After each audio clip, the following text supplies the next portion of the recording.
오늘 함께 큐티할 본문 누가복음 7장 18절에서 35절까지의 말씀입니다. 요한의 제자들이 이 모든 일을 그에게 알리니 요한이 그 제자 중 둘을 불러 주께 보내어 이르되 오실 그이가 당신이 오니까 우리가 다른 일을 기다리오리이까 하라 하매 그들이 예수께 나아가 이르되 세례 요한이 우리를 보내어 당신께 여쭈어 보라고 하기를 오실 그이가 당신이 오니까 우리가 다른 일을 기다리오리이까 하더이다 하니 마침 그때 예수께서 질병과 고통과 및 악기 들린 자를 많이 고치시며 또 많은 맹인을 보게 하신지라. 예수께서 대답하여 이르시되 너희가 가서 보고 들은 것을 요한에게 알리되 맹인이 보며 못 걷는 사람이 걸으며 나병 환자가 깨끗함을 받으며 귀먹은 사람이 들으며 죽은 자가 살아나며 가난한 자에게 복음이 전파된다 하라. 누구든지 나로 말미암아 실족하지 아니하는 자는 복이 있도다 하시니라.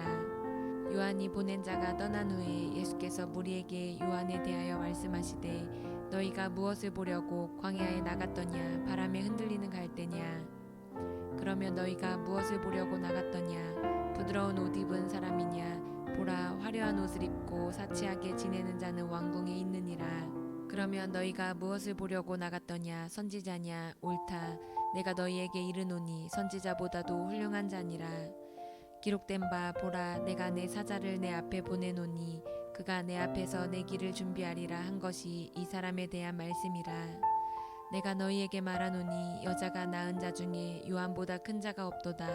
그러나 하나님의 나라에서는 극히 작은 자라도 그보다 크니라 하시니 모든 백성과 세리들은 이미 요한의 세례를 받은지라 이 말씀을 듣고 하나님을 의롭다 하되 바리새인과 율법 교사들은 그의 세례를 받지 아니하므로 그들 자신을 위한 하나님의 뜻을 저버리니라.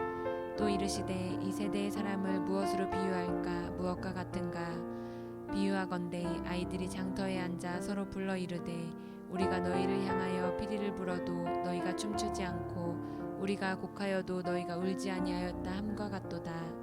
세례 요한이 와서 떡도 먹지 아니하며 포도주도 마시지 아니하매 너희 말이 귀신이 들렸다 하더니 인자는 와서 먹고 마시매 너희 말이 보라 먹기를 탐하고 포도주를 즐기는 사람이요 세리와 죄인의 친구로다 하니 지혜는 자기의 모든 자녀로 인하여 옳다함을 얻느니라. 아멘. 오늘 본문은 옛 시대가 지나가고 이 땅에 새 시대가 온 것을 확증해주는 내용을 다룹니다. 새 시대란 예수님으로 인해서 이 땅에 하나님의 나라가 임한 시대를 말합니다.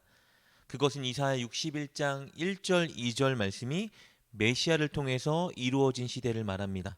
그리고 이전에 사람들이 추구하던 가치관과 생활 방식과는 완전히 다른 가치관과 생활 방식으로 살아가는 주의 백성들이 일어나는 시대를 말합니다.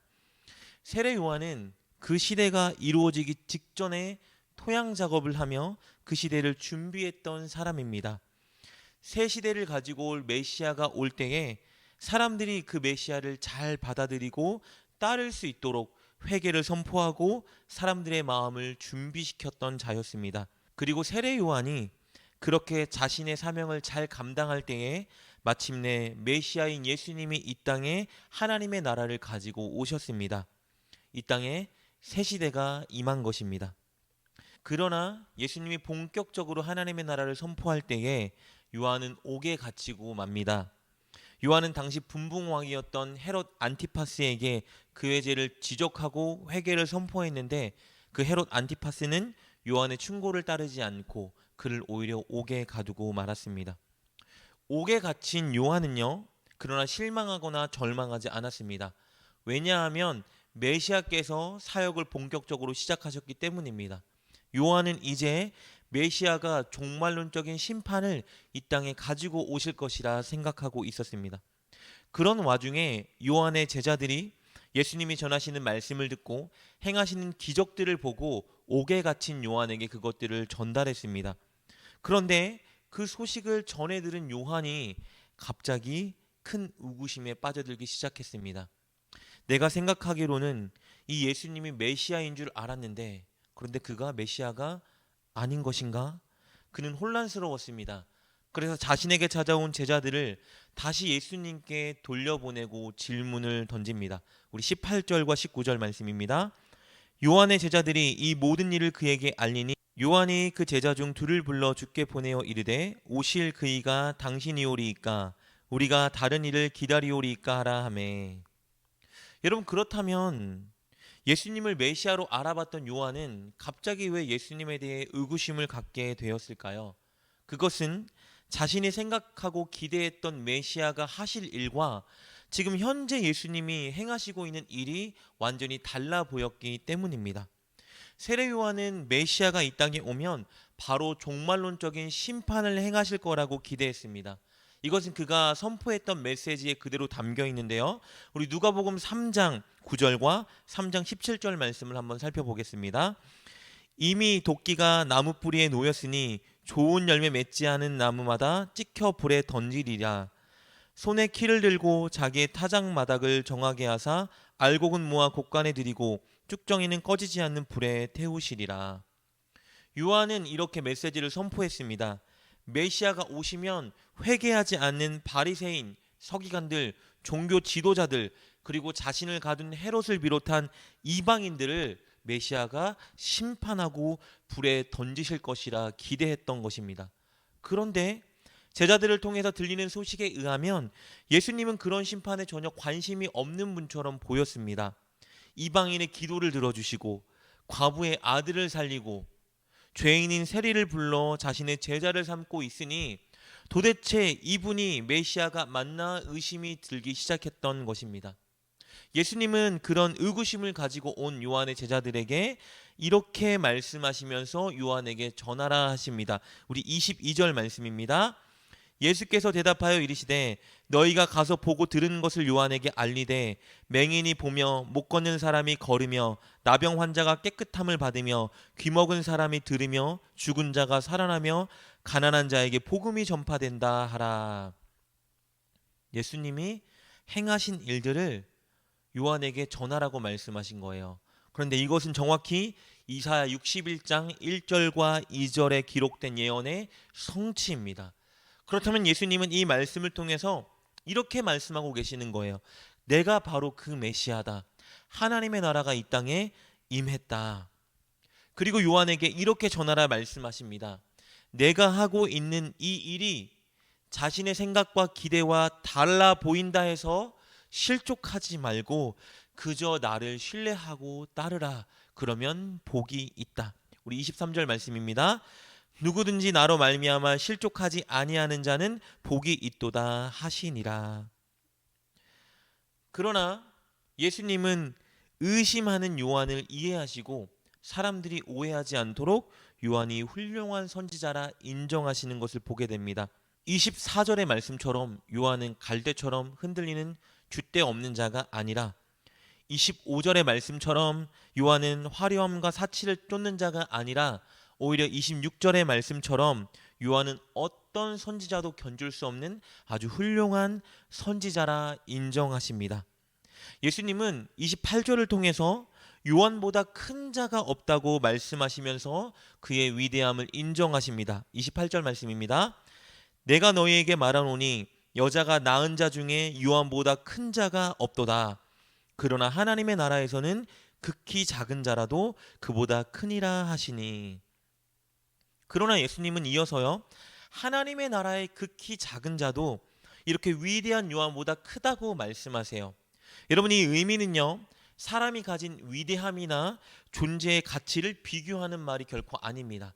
이 말은 예수님이 가지고 오신 이 새 시대를 경험하고 누리는 자들이 받는 은혜가 너무 크다라는 것을 강조하는 말입니다. 요한은 예수님이 가지고 오신 이 하나님의 나라의 은혜를 맛보지 못하고 인생을 마감합니다. 그러나 이 은혜를 맛보고 이 땅에 임한 하나님 나라의 백성으로 살아가는 자들에게는 엄청 큰 혜택과 은혜가 있는 것이다라는 것을 말해주고 계시는 겁니다. 그러나 이렇게 예수님께서 가지고 오신 하나님의 나라의 은혜를 맛보는 자도 있지만 반대로 그렇지 못한 자들도 있습니다. 그 자들은 세례 요한이 선포한 회개 세례를 거부한 자들이고 예수님이 가지고 오신 하나님 나라의 복음 듣기를 거부한 자들, 즉 30절에 기록된 바리새인과 서기관 같은 자들입니다. 그들은 경건 생활을 하느라 포도주와 독주 마시기를 거절하고 호화로운 생활 음식을 거절한 요한을 귀신 들린 자라 말하면서 그를 따르지 않았습니다. 반대로 예수님이 죄인들과 함께 식사 생활을 즐기자 이번에 예수님을 먹기를 탐하고 포도주를 즐기는 불경건한 자라 비난하며 그분의 말씀을 또 따르지 않았습니다. 그들은 이렇게 회개하기를 거부하고 예수님이 가지고 오신 하나님 나라의 백성 되기를 거부했기 때문에 지금 당장 지옥불에 들어가는 것은 아니지만 사실 그들은 심판받은 것과 마찬가지인 것입니다. 당장 눈에 보이는 심판에 처해지진 않지만 이미 그들은 회개하기를 거부하고 예수님의 복음을 거부했기 때문에 심판에 처해진 것과 마찬가지예요. 이렇게 예수님은 은혜의 구원을 전파하시기도 하지만 동시에 심판도 선언하시는 사역을 감당하고 계신 것입니다. 요한은 이것을 알지 못했기 때문에 예수님이 심판하지 않는다고 좌절하며 의심했던 것이죠. 사랑하는 여러분, 우리는 이미 예수님이 이 땅에 가지고 오신 새 시대 하나님의 나라에 살아가는 자들입니다. 엄청난 은혜의 혜택을 입은 자들입니다. 그렇다면 이 혜택을 누리고 있는 우리가 해야 하는 일이 있습니다. 그것은 내 생각과 기대에 예수님을 끼워 맞추는 것이 아니라 내 길을 내가 정해놓고 예수님 이리로 따라오세요 말하는 것이 아니라 반대로 우리가 예수님을 따라가는 길에 서는 것입니다. 다 이해할 수 없고 내 뜻과 달라 보인다 하여도 그저 예수님을 신뢰하고 그분을 따르기로 결단하고 실제 따르는 삶을 살아가는 것이 새 시대를 살아가는 우리가 해야 되는 일입니다. 그 길은 가장 선하고 은혜로운 길이기 때문입니다. 꼭 어떤 순간에도 그렇게 예수님을 신뢰하고 따르는 여러분 되실 수 있기를 주님의 이름으로 축복합니다. 기도하겠습니다. 하나님, 우리를 하나님 나라의 백성 삼아 주시고 그 혜택과 은혜를 우리가 누리게 하여 주시니 감사합니다. 이해가지 않고 내 뜻과 달라 보인다 하여도 가장 선한 길로 인도하시는 하나님을 신뢰하게 하여 주옵소서. 그리하여 늘 하나님의 뜻을 따라가는 우리가 되게 하여 주옵소서. 예수님의 이름으로 기도드립니다. 아멘. 오늘 말씀을 통해 깨닫고 결단한 것은 무엇입니까? 그것을 붙들고 하나님께 기도합시다. 그리고 그렇게 실천하며 하루를 살아가는 여러분 되시길 주님의 이름으로 축복합니다.